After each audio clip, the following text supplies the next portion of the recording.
What's up, Internet World? We're the News 19 Nerds. I'm Leroy. I'm Michael. And we're here to talk about... Spider-Man. No. Spider-Man tail. No. A tail that's like Spider-Man. Close enough. There we go.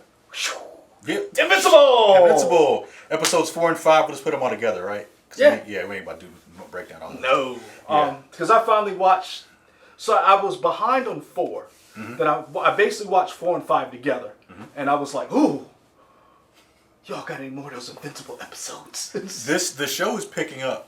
I thought the first 3 episodes were fine. I thought they were good. I enjoyed them. But 4 and 5 are better. Really? Definitely. I think so. Okay. I think 4 and 5 are better. One of my main problems that I had, that's not fixed, but there was a marked improvement in episode 4 compared to 1, 2, and 3. And what? We talked about it before in terms of the animation. If you go back and watch our review for 1 through 3, I said that the voice acting was really good, but the emotion and intensity in their voices wasn't matched by the animation and the characters' faces. I don't know what they did, but I thought in episode 4, what is that? That's the Monster Girls. I'm trying to get started with the trailer. Anyway. Oh, that's Arkham's, the first Arkham. Oh, okay. I thought the facial or the animation matched the intensity more of the voices in episode 4 than it did in the first 3. Okay. So that was fixed, kind of, overall for me. I guess I'm different. Mm-hmm. I've been on board since episode 1. Mm-hmm.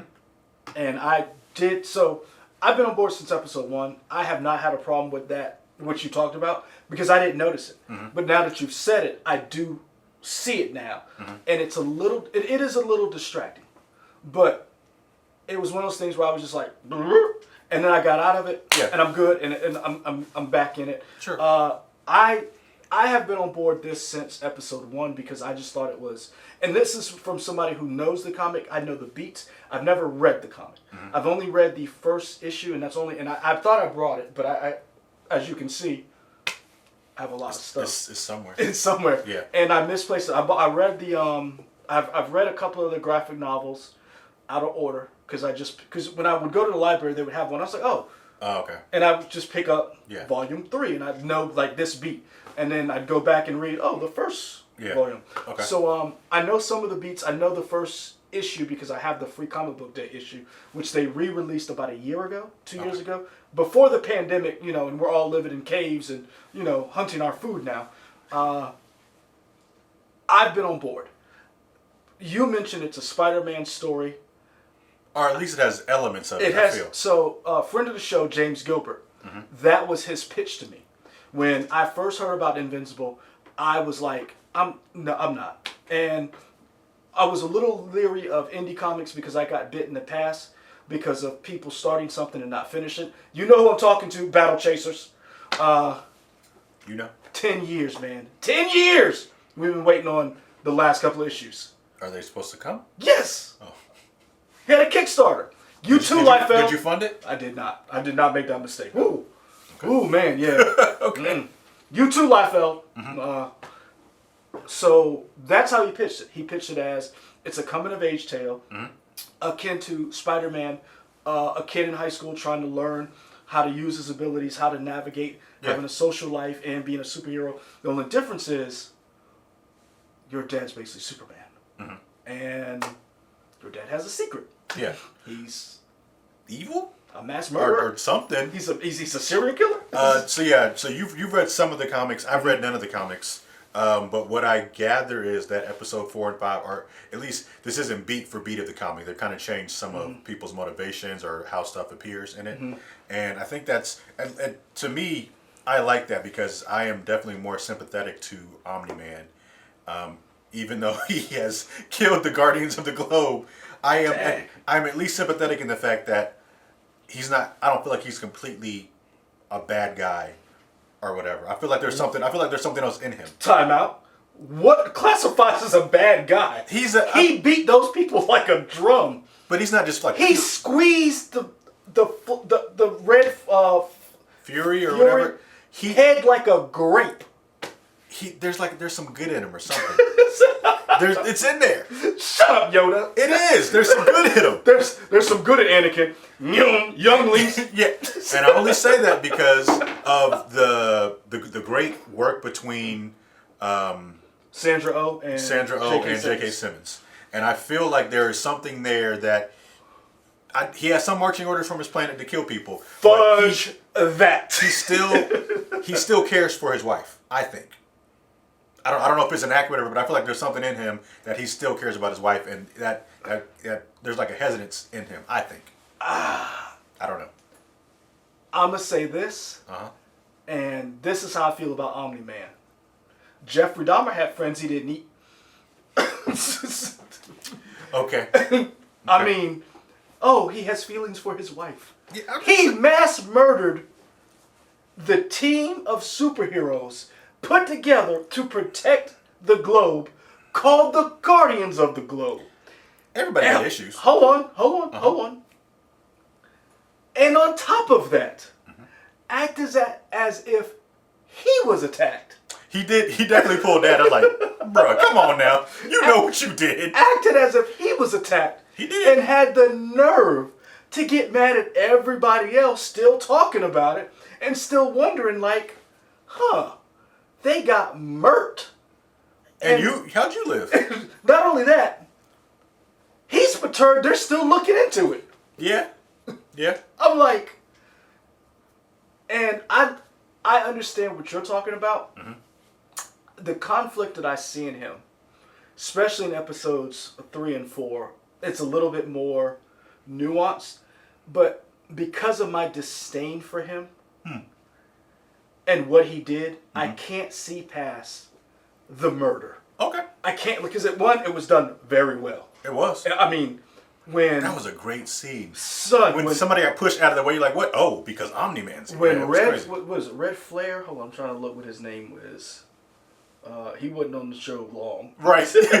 half. Is there a listing for half of an episode? Yeah, it's further down. But when he caught, and you saw how quick, like, and I'm gonna say this and probably will get some hate. That scene with Omni-Man versus the Guardians of the Globe was done better than the fight scenes in Justice League. There goes our like rating. I'm just like the way it was, because I understand that. That's how Superman moves. Yeah. Like when you see, in other words, if you want to see a fight between Superman and the Justice League, that was the fight. Because the way he moved and the way their version of who the Flash would be was that it just barely got him out of. And you're like, this is what it's like if Superman lost it and killed everybody.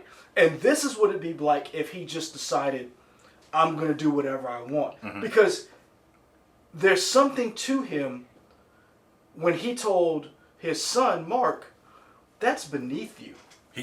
When he told... You're not trying to say those people. Yeah, like, we're saving the world. Think big picture. Yeah. And I was like, oh, you're a dick too? And I was like, because I really expected him to be like, yeah, look, I watch, you help out, you need me, I'll tag in. But, I mean, I do like the fact that his wife called him out on that. Oh, she seems to be the voice of reason. And I'm just curious, like, and I don't know the comic, so don't just spoil it, but is he going to end up killing his wife? I wonder if, and this is the thing that I feel like that's got to come to a head or something. I don't know, but I wonder if it's a situation. You say he loves his wife, and I'm not going to say he doesn't. But there's a difference between loving your wife and loving your pet. And does he see humans as a pet because we're fragile, we don't live as long, we're not as intelligent, or does he see her as an equal? And that's the question I'm having. Okay. Shout out to Michael Dorn. Woo! Battle Beast was a wrecking shot. He said, you ain't even worth my time. Yeah. He phased out so quick. I'm out. I'm done. Yeah, that was like a straight anime move of you're not on my power level. He whooped everybody's ass. Yeah. He beat Invincible so bad. I was like, man, your dad was right. And it was interesting in the episode, we're kind of jumping all over the place, but it is what it is. That's episode 5, he fights the group. And I'm dumb, or at least I'm like a regular viewer. So I'm thinking, oh, there's no way that Mark is going to lose because he's the good guy, right? And you think that, they got beat up a little bit, but now they regrouped and they figured it out. Nope. They Son. reboot and still got destroyed. Oh. And I was like, oh, that was a nice twist. And the one thing I like about this, and I'm not saying it's bad. I wish the dialogue was a little better because I feel like Mark is having a hard time with his personal life and his superhero life. The only thing is I wish the excuses were a little better and he was a little smarter at how... Just tell Zazie Beetz. I don't want him to tell him. I honestly, I don't. I hate that trope of you got to keep your identity secret. I want him to keep it a secret. My only problem is I wish he was better equipped to deal with it. And I wish these are the conversations, the little intimacies I wish he would have with his parents. Mm-hmm. Because that's, to me, is the nugget of the show. Remember when he, in episode 1 or 2, when he was talking to his mom, and he was like very disrespectful to the point where you were like, if that was a black woman, she'd have hit him. When he was like, what are you talking about? You ain't got powers. Yeah. And I was like, ooh, Sandra, go hit him. Hit him, Sandra. We got your back. Yeah. I don't know how, but we got it. We gonna rally with you. Yeah. And she checked it. And he kind of, he pulled back, and he talked, and he had this conversation. And there was this great moment, them sitting on the back porch. And I think those little moments, him, when you hear Stephen Young talking to J.K. Simmons, and you no longer hear their actors, you hear the characters. When you hear Omni-Man talking to Mark, and you're like, that's how a father and son would, that tough love, like these moments. Yeah. I wish he had those kind of moments with his parents and how to navigate the dual life of, I want to be a superhero. I have this girlfriend. I have this great relationship.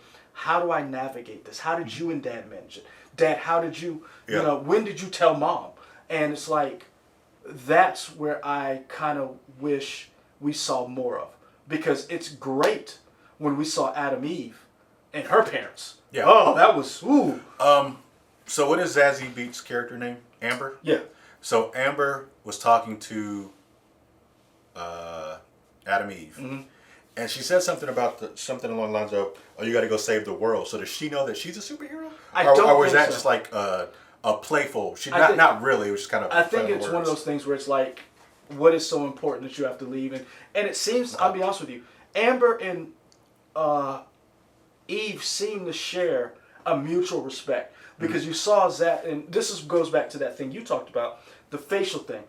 I did see a little bit like the animation she softened a little bit when Eve told her, if Mark could be here if he could. Mm-hmm. He really cares about you, but there's other things going on. Right. And it seems to be like a mutual respect between the two of them that they both have love for each other to the point where they could listen, because I'm quite sure Amber didn't want to go to this thing. Not Amber. Adam Eve. Eve probably didn't want to go to this. She had other things going on, but it was because it was Amber. Yeah. She did it. Yeah. So I'm really feeling that. Let's talk about Mahershala Ali. That man is just a champion in everything he does, and he should not have died so quickly in season 1 of Luke Cage. Cottonmouth should have lived. Yeah. Hashtag Cottonmouth lives. Yeah. Make that happen. He was great. I loved everything about his character. Was a Titan? Mm-hmm. Yeah. And they fooled me, man. I was like, oh, this guy's going to be a good guy. Nah. Son, that ending episode, this is when I knew. Over. This is when I knew something was up. When Mark was down, hanging by a thread, and Mahershala was like, deuces. So I was like, hope you make it. I was like, yeah. Oh, this. And I was caught off guard. I was like, oh, he not going to help? Mm-hmm. And I was like, that's a dick. And then I was like, no. Daddy, is this our new spot? Sure is, baby. This is all us now. It's all us. Baby, don't step there. Mark got his blood all over him. That was cool. Oh, man. Ooh. Yeah, I almost wish they did it, and I know it's only 8 episodes, but I kind of want an episode of just seeing how that guy put everything together to make everything work. Like, how did you get the guy that was phasing people in and out to be on your side? What I would like to know is, what is the end? I know it's only 8 episodes. Mm-hmm. What is the end game? In other words, is this? Yeah. Do we have how is this going to be the whole Invincible run, or is there going to be a stopping point, or are they going to try to condense the Invincible story into whatever seasons they're going to do? That's what I want to know, because I feel like they could do all the episodes and we would be along to do all the issues and we'd be along for the entire ride. Sure. That's how good these first 5 have been for me. And there are a couple of like dangling plot threads or whatever. Like, what's going on with Titan now? Because Mark's going to be pissed and try and figure that out. The astronauts that he saved. Yes, if his dad tells him, or if he learns that Titan took over. Right. The astronauts that they saved, one of them has something in him. Starro. Yeah, he got something in him, and what's going on with that astronaut? So yeah, there's a couple things that they put out there. Maybe those are going to be things we see in other seasons. I doubt they can finish up in 3 years. There are 3 people I want to give a shout out to, and because I've gushed over Zazie Beetz, and Jillian Jacobs has done a very good job as Adam Eve. We've talked about Sandra Oh, but I want to give a shout out to 3 unsung heroes. Rexplode. There you go. Who's played by? I love Jason Mantzoukas. Because he can do no wrong. Oh my gosh. He's just great. He is terrible, and I love him. Yeah. 2, Zachary Quinto. As the Robot Man? Yep. Okay. That is very good. Yeah. He got somebody's blood. There are so many plot threads happening. Okay, and my last one is, it's a duel, Walton Goggins and Clancy Brown. Because Clancy Brown as Demon Detective, or Detective Demon, and Clancy, Walton Goggins as Cecil. Mm-hmm. Those, they're side characters. They're not the main characters. Yeah. But they add so Damien much. Darkblood. Yes, Damien Darkblood. Yes. They add so many layers to this. When Cecil and Damien Darkblood go at it in episode 4, I believe that is, and he's like, I told you to drop it. They both know he did it. Right. But what is Cecil's end game? Because he's the one who wanted Omni-Man to go to Mars so that they could investigate. So why is it all of a sudden he's upset that Damien Darkblood is doing it? Why is he so upset with that? I think because in my mind I feel like Cecil wants to be a little more clandestine about it. But Darkblood has been clandestine. My question is, what does Cecil know? And what is his end game? Because he seems to understand that Omni-Man is guilty or is not telling him everything. He wants to be able to use Mark, and it seems to be driving a wedge to continue to have Mark and hopefully figure out whether or not he can be useful to him. Then you have Robot on one side coalescing this new Guardians team, but he has a blood sample and some type of alien resurrection Sigourney Weaver clone batch. Yeah. And then he helped Cecil let out the other hold on, what are their names? I'm trying to remember what their names are. The clones. I know who you're talking about. If I saw the actor's name, I'm looking, but there's something there. So Robot and Cecil have something going on, and then again, shout out to Rexplode, cause oh my gosh, yeah, that guy's great. Oh, he is terrible. Oh, Nicole Byer. Like, this show has everybody. Who's Fiona? You're pointing. Who's Fiona in the show? You've heard her name. She's one of the I'm trying to remember. Hold on, let me click on it. Okay. But Jeffrey Donovan as Machine Head. Yeah. Now you said that. That does sound just like him. That makes me miss Burn Notice. Man, Burn Notice was a fun show. Nah, I wouldn't. Don't you? But you know what was? What? Touching Evil. That was a good show. Touching Evil. Oh yeah, got one season. Was based on another imported another show. He was the detective, got effed up in the head, and he hunted serial killers. And he was a little evil himself. Yeah, I'll go with Burn Notice. How to Be a Spy. Nah, man, that was too weak. I said it. I am. I realized that when I was trying to carry my son in the car seat in the garage. I was like, either you getting heavier or I'm out of shape. Could be both. Why not both? Yeah, could be both. Yeah. But yeah, I'm trying to remember. I want to say she was one of the Guardians. Oh, okay. Got it. I could be wrong though. But I'm trying to figure out the guy who was the twins, and if I could see I think his name is Kevin Richardson or Michael Richardson. Because he was the voice of Shredder in one of the Ninja Turtles. Look at the Martian Emperor. That now look at frat bro douche punk kid, Justin Roiland from your show. Not my show. It's our show. Is it our show? We love it together. I'm so behind on Rick and Morty. So yeah. May Whitman's in this. I mean, Ezra Miller's in this. Again, there's so many different or great characters that you could focus on and continue. That it's almost unfair that we just have like 8 episodes with these people. Because John Hamm is in this. And I've always said, as a straight man, John Hamm is hilarious, is great. But as a comedic actor, look, I need to see John. Kevin Michael Richards. There we go. That's his name. Kevin Michael Richards. It's killing you, wasn't it? It was. It was Kevin and Michael. There we go. And he plays who? He's the voice of the twins. What are their names? Clones. I don't know. Did they just say clones? I just want to look him up. Okay. I don't know who their name is. So yeah, that's where I'm just like, this show is amazing. I'm really feeling it.